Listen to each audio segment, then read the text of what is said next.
Well, people, here we are again with Antonio Fletcher, who has more or less become the poster child for the right wing's lack of conviction.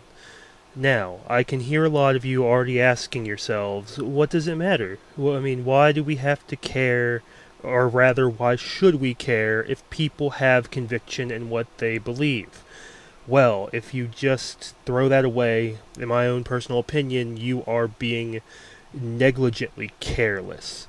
You see, conviction is the thing that is going to ultimately be the deciding factor between whether or not somebody holds you and themselves to both a fair and consistent standard, or if they are just going to change their standards and the rules around on you based on their own whims and fancies. Now, I have a screenshot here in the background. It is of Antonio Fletcher's most recent video.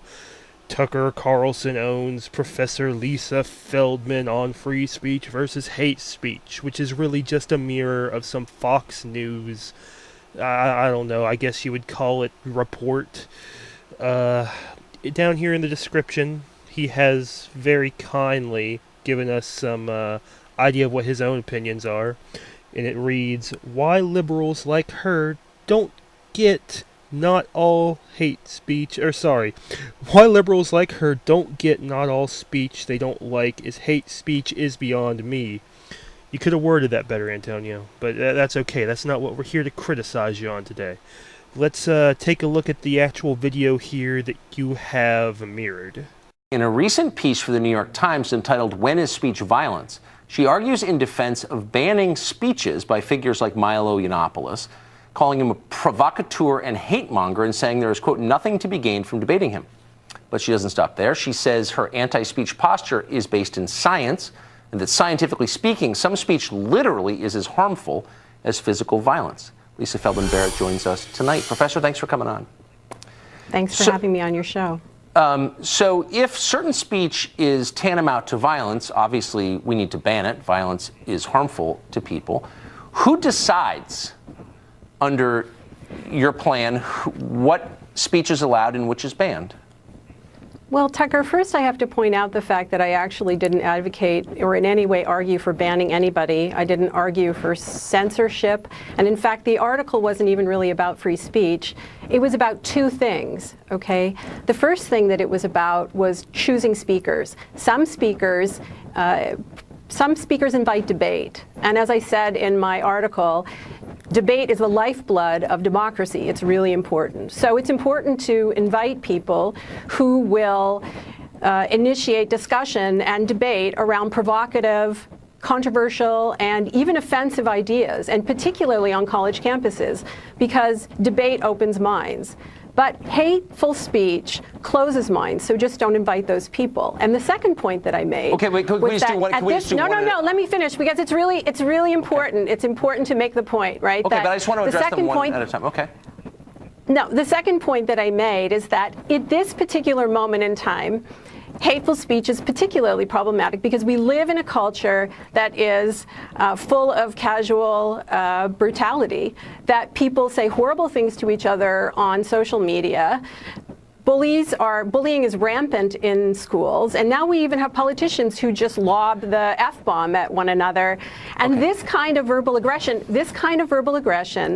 if it goes on for long enough, is harmful to your nervous system. It makes people more likely to be sick. I'm going to sneak a question here. Yeah. I got it. So obviously this is a pretext for censorship. My question remains the same, which is who decides what speech can be heard? You're arguing against allowing all speech to be heard because some of it you don't classify as debate, but instead as hate speech. Now, despite my own left leanings, I do not actually agree with what Miss Feldman has said here.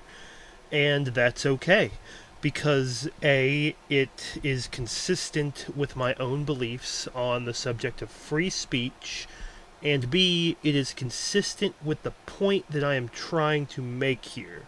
Now, what is that point? That point is that for the same reasons that Miss Feldman has been advocating for censorship here, well, it sounds a lot like this. The reason why I'm doing this is because, like I said, I'm trying to separate you guys from the rest of the trolls, and there's still way too many trolls. Well, here's the thing. There might be a lot of trolls on my list, or there just might be a few trolls who like to constantly thumb down my videos with saga accounts. But either way, I'm really just wanting to have my content reserved for the people who actually like it, not for the people who just sit up here and just thumbs it down. Because one of my latest videos, I had like 10 thumbs down within like the first minute it was posted. I mean, this just tells me that people are not here to really critically look at my stuff or even have a genuine criticism. And I mean, if they're not here to see my videos for, a legitimate conversation or for that particular express purpose, then why are they here? You see, Antonio, you are famous for censorship. You censor people who have differing opinions than you, and your reasoning behind it is that you want to clean up your channel. You want people to respond that actually have something constructive to say, and all the other people, well, it's okay if you just block them because they're just useless, right? They're not saying anything important. They're not giving you any kind of good conversation. They're just muddying the water from how you describe it.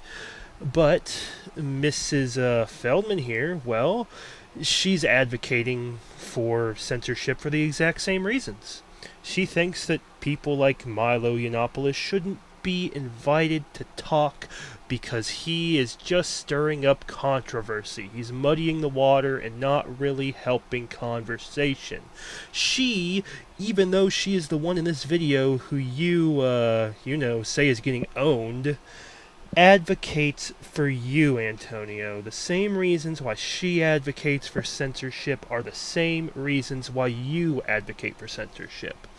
And whenever Mr. Tucker Carlson here brings up the obvious question of how do you decide who is, giving hate speech and who isn't giving hate speech, who deserves to talk and who doesn't deserve to talk, those same criticisms can be levied towards your standpoint, dude. If he is owning her, then he is owning you.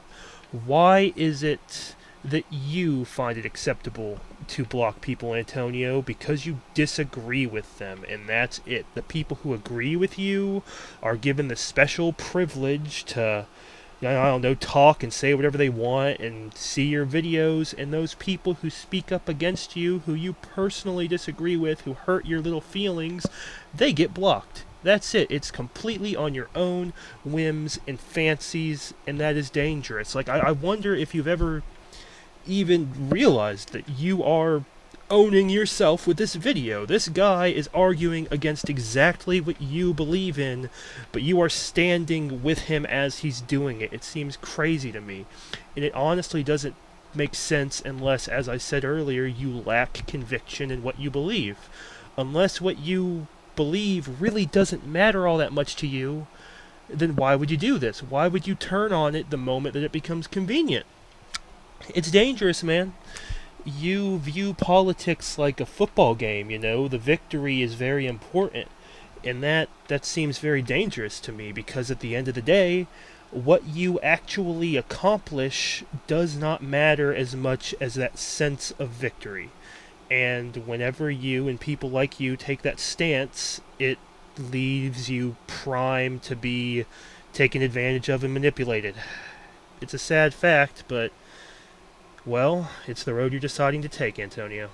And in my own opinion, you should really turn around and consider just what you believe and why you believe in it. Peace.